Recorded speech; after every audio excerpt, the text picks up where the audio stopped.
Hey everyone! Welcome back to my channel. Today's story is one that literally left me speechless. It's called, My Wife Forgot to Hang Up During Vacation. What I heard her say to her boss left me speechless. So here's what happened. My wife, Aisha, and I had been planning a 2-week vacation to the mountains. The kind of getaway couples dream about. Cozy cabin, fireplace, hot chocolate at night, morning hikes. Everything was set. I thought it would be a time for us to reconnect, just the two of us.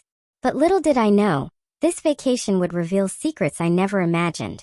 We drove up, settled into our cabin, and for the first couple of days, everything seemed perfect. The air was crisp, the scenery breathtaking, and we were both enjoying the break from work.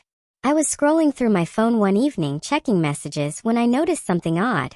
Aisha had left her work phone on the table, screen unlocked. First, I didn't think much of it. She's always busy with her job. But then, I heard it. Her phone rang, her boss's number. Without thinking, she answered. But here's the thing. She forgot to press the end call button when she stepped into the kitchen. The speakerphone was still on. And that's when I heard it. Her voice was warm, almost flirtatious. Yes, I know you said you wanted me to handle this personally, but I'll be careful, she said. Then there was laughter. A soft, intimate laugh, the kind that isn't meant for colleagues. My stomach sank. I froze. My mind raced. Maybe it was just work stress? Maybe I was overthinking?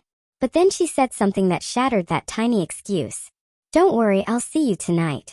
Just the two of us, she whispered. I couldn't breathe. Every hair on my body stood on end. My heart was pounding. I replayed the words in my head over and over. Just the two of us. Not a meeting. Not work-related. That wasn't work. That was something else. I stayed silent, listening. I had to know more.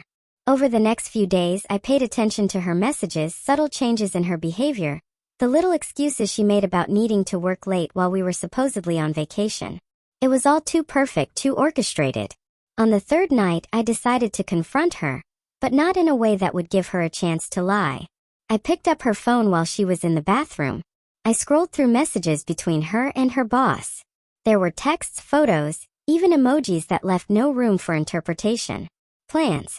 Secret dinners. Hotel reservations. She wasn't just talking about work. She was planning something personal, secret, and deliberately hidden from me.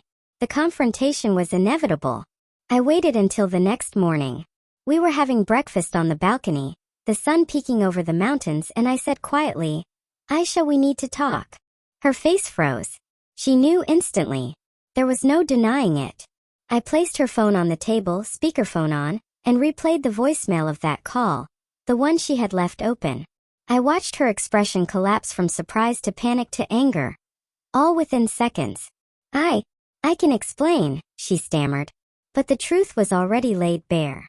The warmth in her voice during that call, the laughter, the plans for just the two of them. It was undeniable.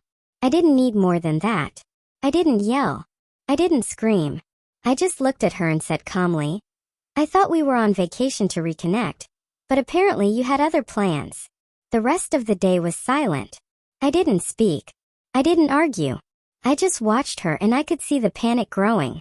She realized that the little mistakes she thought she could hide, like forgetting to hang up the phone, had destroyed the illusion she had been carefully crafting. By evening, I made a decision. I packed my things and left the cabin, telling her I needed some air. Alone. Away from the betrayal, away from the deception. And as I walked through the pine-scented trails, I realized something terrifying and freeing at the same time. I had all the evidence I needed.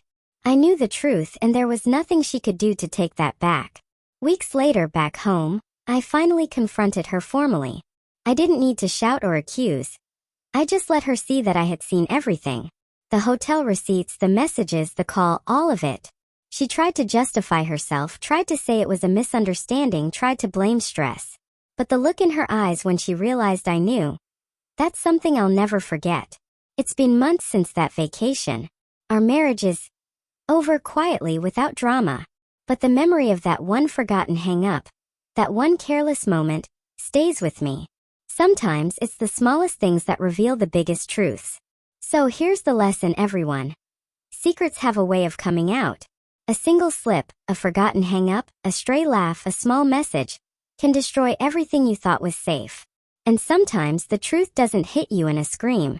It hits you in silence, in a voicemail, in the quiet realization that the person you trusted was living a secret life all along. Thanks for listening. If this story gave you chills, don't forget to like, share, and subscribe.